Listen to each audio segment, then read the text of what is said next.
Davis, and I am doing a presentation on the Berlin Blockade. A quick overview of what the Berlin Blockade was. It is an attempt by the Soviets to spread communism. It marked the start of the Cold War, and it had issues with post-World War II jurisdiction. The Berlin Blockade of 1948 was a Soviet attempt to deny the post-World War II Allied forces access to their occupied sectors of Western Germany. The blockade, which lasted only 11 months, set the stage for what would come to be known as the Cold War, a secret war between the United States and the Soviet Union, which lasted decades and has after effects that are still relevant in today's world.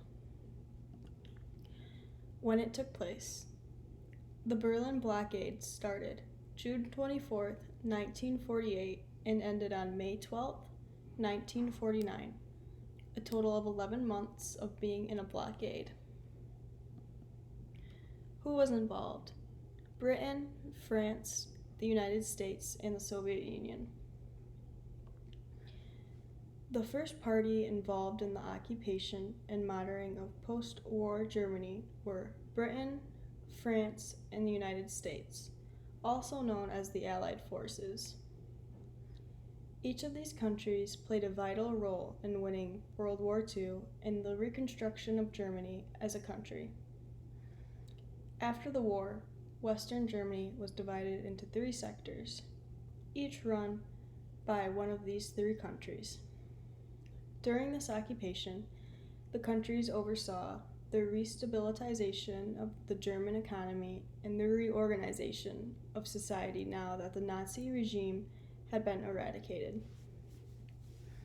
The second party involved was the Soviet Union. The Soviet Union was a communist political party that controlled Russia and her territories from 1922 until 1991.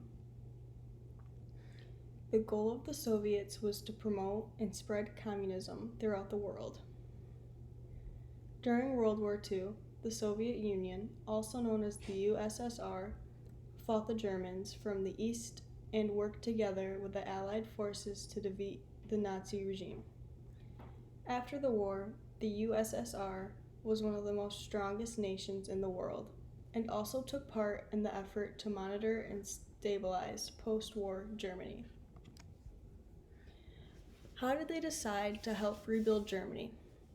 They first held the Potsdam Conference. The 4 powers which were involved, there were differing views between the nations on how to rebuild it, and they decided on having quadrants in Germany.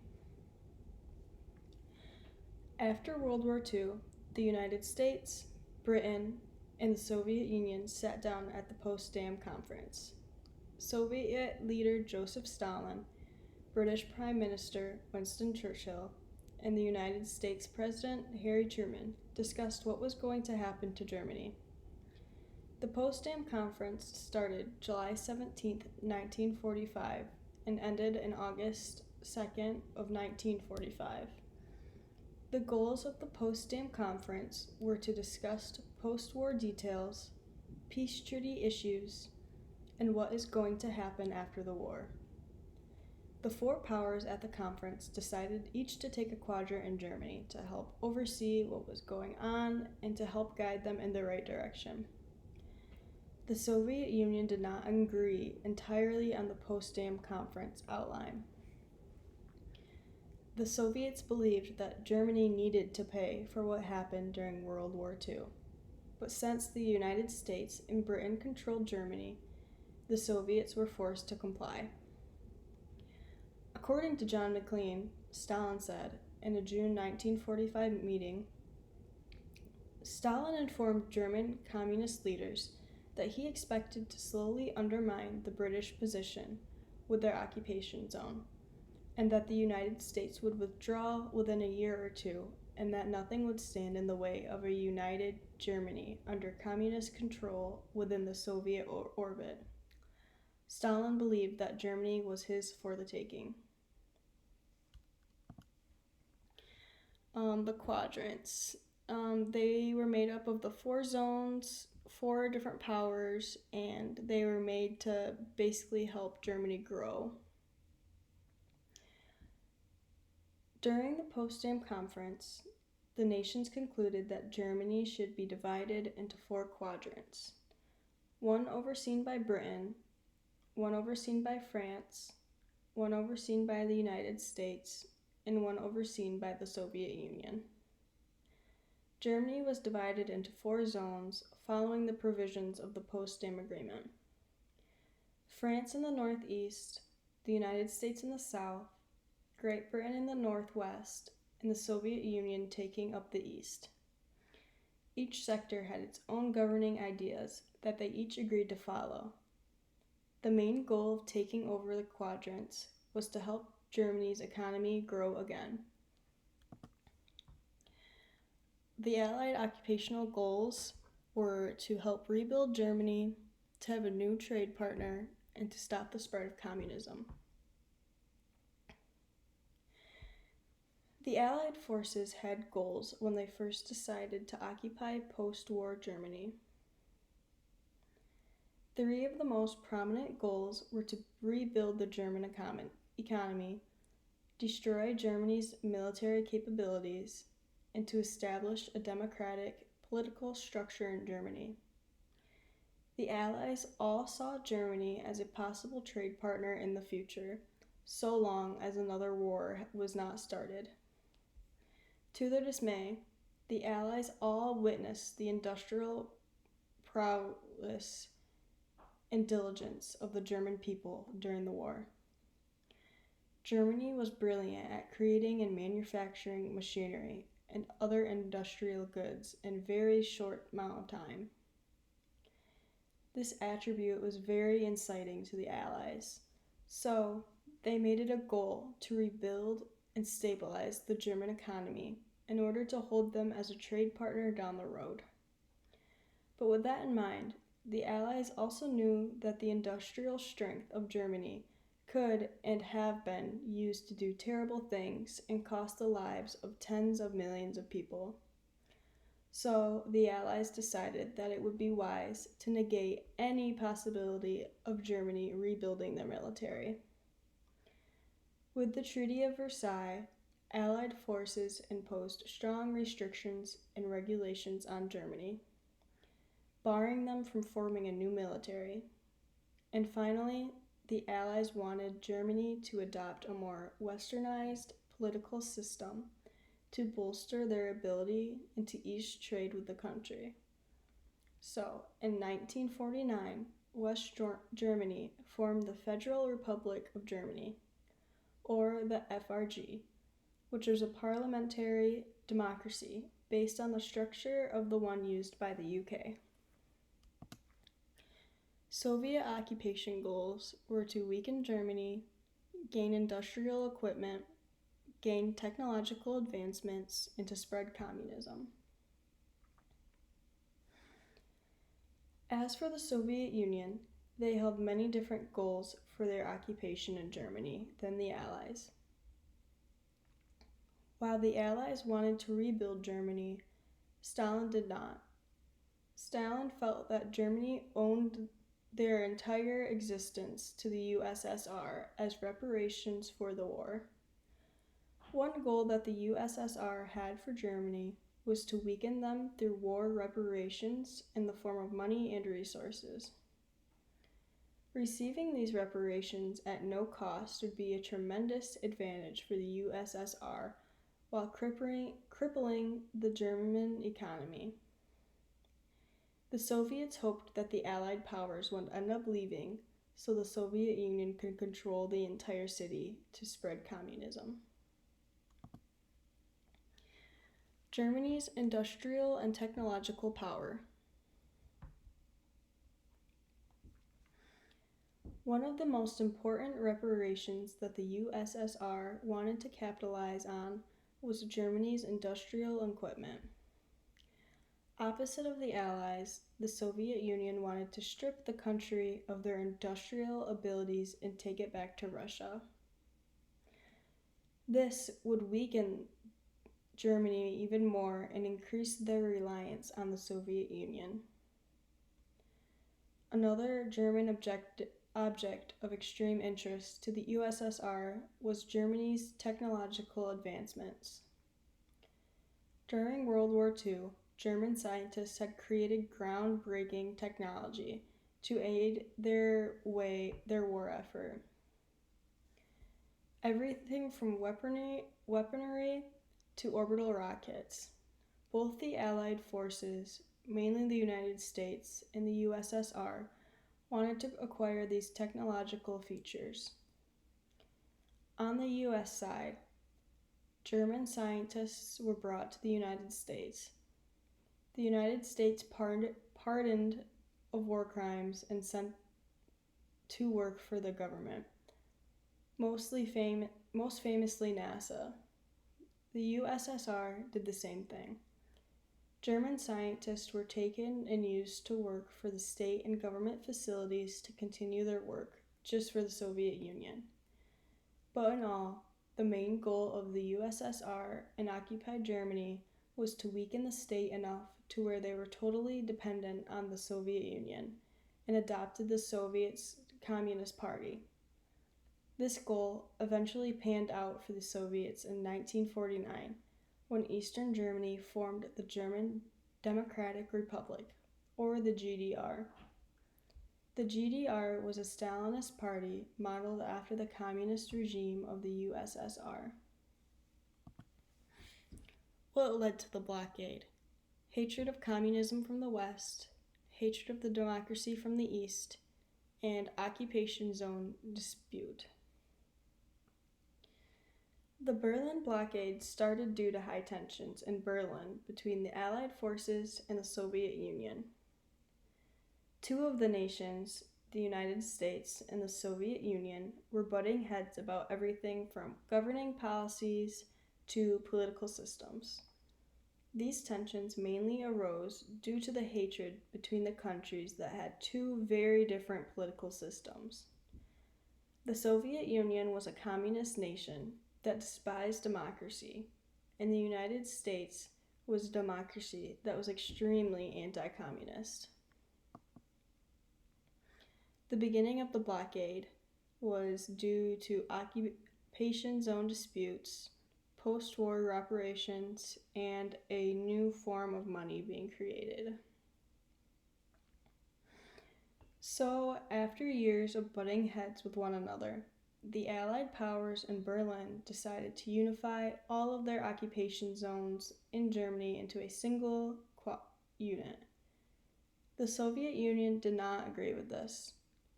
They withdrew from the Allied Control Council because they thought it was a violation of agreements with the Allies to unify as one single sector. They then began a blockade of all roads, railways, and waterways. They also told the Allied powers that they no longer had any rights to occupy their sector or Germany. The Soviet Union was trying to limit the ability for the United States, Great Britain, and France to travel through or even to their sectors of Berlin.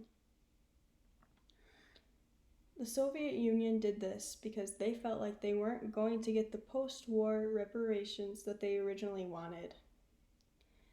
The Soviet Union told the Allied powers they would drop the blockade if the Western Allies would withdraw their newly introduced money, the Deutschmark, from West Berlin. Where it took place and how it affected the country. There was no access out of West Berlin or in. There was scarce electricity, food was rationed, and the economy was poor. On June 18, 1948, which was the announcement of the new Deutschmark, the Berlin Blockade took place in Germany throughout all roads, railways, and water passages. The Soviets also cut almost all electricity throughout West Germany.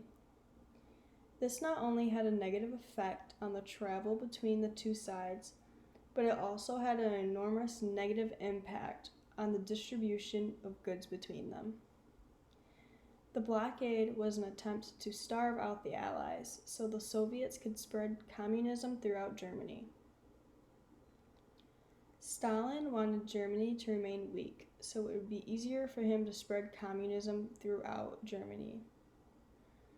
This blockage of travel and transportation hurt both Western and Eastern Germans during the process. On both sides, there was famine and economic instability due to the shortage of trade. The black market became very popular in Germany during the blockade. Before the blockade, many American and German soldiers made huge profits from buying things for cheap in Berlin, then sending these products back home and selling them for a much larger price. But during the blockade, these illegal markets became a safe haven for the people of Germany to find food and other necessities. How the Berlin black market was formed. The Berlin black market was basically Berlin's main source for economic growth during this time. Many food items were sold here, and this also turned into a part in history where American greed kind of showed its colors according to German citizens. Berlin's economy was solely based off of the black market for a long period of time. Things like cigarettes, chocolate, liquor, and small food packages were the main goods sold at the black market. American and German soldiers were forbidden to buy things from the black market. Yet, the Germans and Americans would buy things like cigarettes for 30 cents for a 10-pack and turn around and sell them for $100 back home. The Americans and Germans fueled the black market with tons of money. So much money that it started to grab the attention of political and military officials. Many Germans during this time saw the Americans as fundamentally dishonest and weak, concluded the official army historian in Germany. The efforts made by America and Germany were being ignored due to the fact that they were spending money in the black market and making profits to send back home. Due to this reason, it was banned to buy products from the black market if you were an American soldier. The United States reaction was that they sent in food supplies and supplied over 2 million people. Immediately after Stalin's blockade, President Truman called for a direct military response to the Soviet move. President Truman was worried a response would trigger another world war. So, instead, he ordered a massive air supply of food, water, and medicine. The United States was also told to hold their occupation in West Berlin. For almost a year, the United States supplied over 2 million people in West Berlin with supplies. The United Kingdom's reaction, they helped because they had an airport in Dachau. They brought in supplies, and they also transported 6 citizens in and out of West Berlin. Soon after the United States started sending aid to the Germans, the United Kingdom joined as well. The United Kingdom's biggest contribution to the effort came when they started to use the airport of Dachau, located in the British sector. This was a huge advantage for the Allies because this allowed the United Kingdom to bring in fuel, supplies, and other goods while also being able to fly out 6 citizens to provide medical attention if needed. In the end, the airport in Dachau would see 42% of all airlift plane landings during this blockade. The Berlin Airlift. When? June 26, 1948 to September 30th, 1949. Who was involved? The United States, Britain, France, Canada, Australia, and New Zealand. What was being brought in? Food, medicine, and clothing. On June 24th, 1948, the Soviets blocked all passageway into Berlin's Allied control areas. On June 26th, the U.S. launched Operation Witless, which Britain later joined. Operation Witless was the idea to fly supplies into Berlin. The United States, Britain, France, Canada, Australia, New Zealand, and several other countries all helped with the Berlin airlift. Delivery of supplies. During the Berlin airlift, they ended up delivering more than 2.3 million tons of supplies. They had planes coming in, delivering supplies almost every 30 minutes. The Berlin airlift delivered more than 2.3 million tons of food, fuel, and supplies to West Berlin. There were more than 278,000 airdrops during this time. The American aircrew made more than 189,000 flights bringing over supplies. Every 30 minutes, an Allied supplied plane was either taking off or landing in West Berlin. Throughout West Germany, the United States would also send nutritionist specialists to do routine exams on the people to make sure they were healthy and were being sent out enough supplies. The United States saw the blockade from the Soviets as a threat to the freedom of Western Europe. So, as a counterattack toward the Soviets, the Western powers launched a trade embargo against Eastern Germany. The embargo was one of the leading events to secure the failure of the blockade. Marshall Aid is basically communism containment and providing European countries with aid. The United States President Harry Truman was determined not to allow communism to spread any further. He wanted to contain it. So, Truman came up with something known as Marshall Aid, which was essentially the United States providing European countries with aid in the form of money, supplies, and machinery to help prevent communism. According to John Aftergood, the Marshall Plan's goals for the United States were to rebuild war-torn region, to remove trade barriers, modernize industry, improve European prosperity, and to prevent the spread of communism. The United States wanted Germany to remain strong so they could continue trade with them and use them as an economical trade partner. The Truman Doctrine was essentially just containing Soviet expansion. The Truman Doctrine was also another American foreign policy, which was essentially a promise made by Truman to counter any Soviet expansion during the Cold War.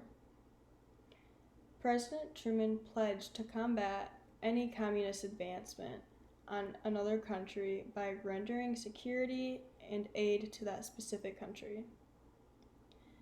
Though the Truman Doctrine was successful at containing the spread of the communist ideology in Europe, it did create even more tension and bad blood between the United States and the USSR. The Truman Doctrine and Marshall Aid both played major roles in dismantling the Berlin Blockade. Communism versus anti-communism. The time period in Germany between the years of 1945 and 1990 is known as the Division of Germany. The East and the West were both very different places during this time period. Eastern Germany was controlled by the Communist Party of the Soviet Union, whereas Western Germany was controlled under the supervision of the Allied powers. The difference in political systems that the two sides were now under caused a great divide both physically and culturally. Life in West Berlin had scarce supplies. They had to ration their food. They had freedom and they had democracy.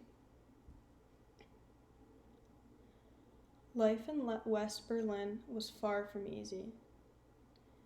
Due to the blockade and the Soviets cutting out the electricity in some parts of West Berlin, fuel and electricity were rationed throughout the West. The only way you could get a lot of goods was through the black market. Coal and food, trains were all stopped. Due to there being little to none electricity, they had to ration it out to the population.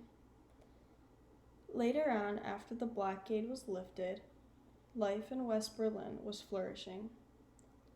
Many people in West Berlin enjoyed the freedom of being able to look at art, go to zoos, and go shopping. Life in East Berlin and West Germany were labeled as polar opposites. Life in East Germany. It was compared to prison camps.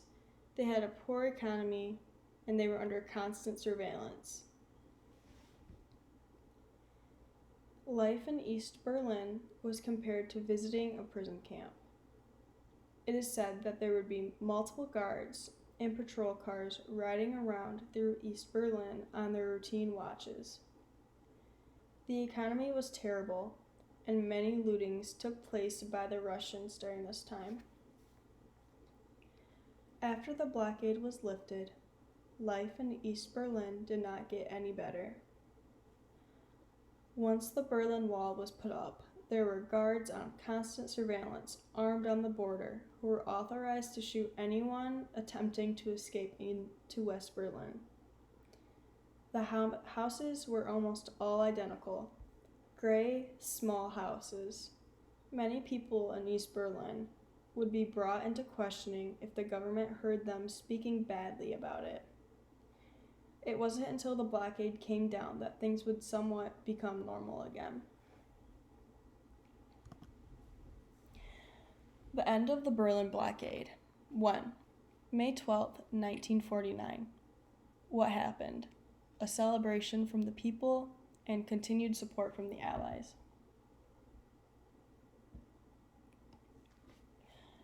On May 12, 1949, after an 11-month blockade due to the Soviets, the Soviet Union finally lifted the blockade.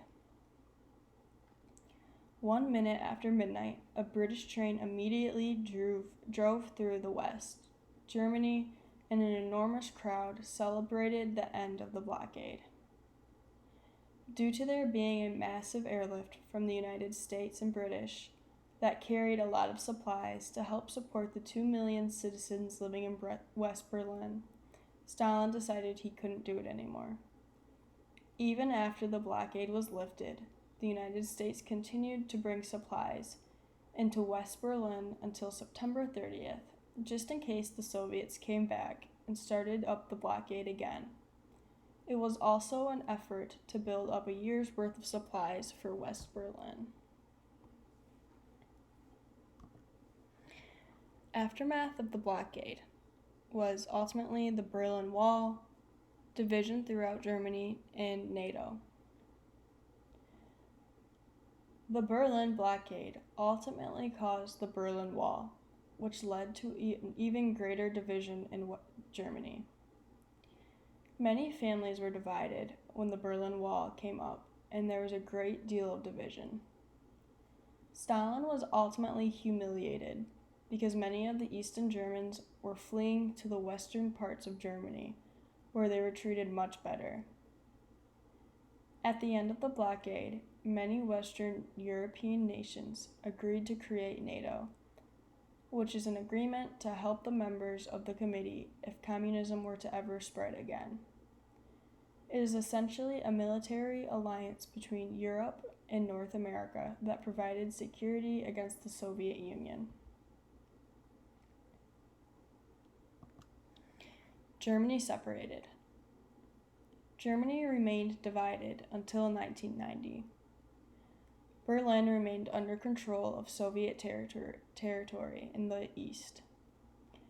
In 1949, the three western zones, united and formed the Federal Republic of Germany, West Germany.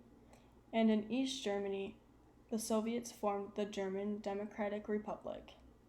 This divide ultimately led to the Berlin Crisis of 1961 and the building of the Berlin Wall. Germany did not end up reunifying until late 1990s.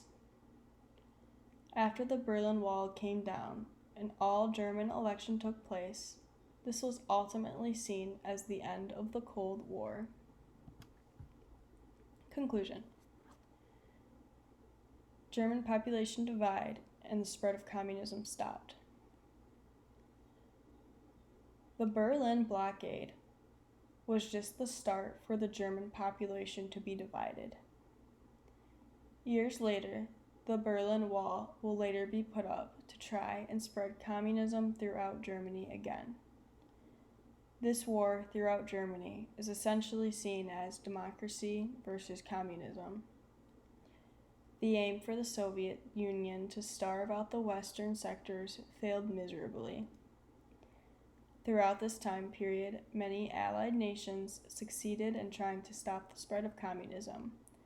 With the efforts of many allies, Germany is finally its own and has its own independence. Here's my citations.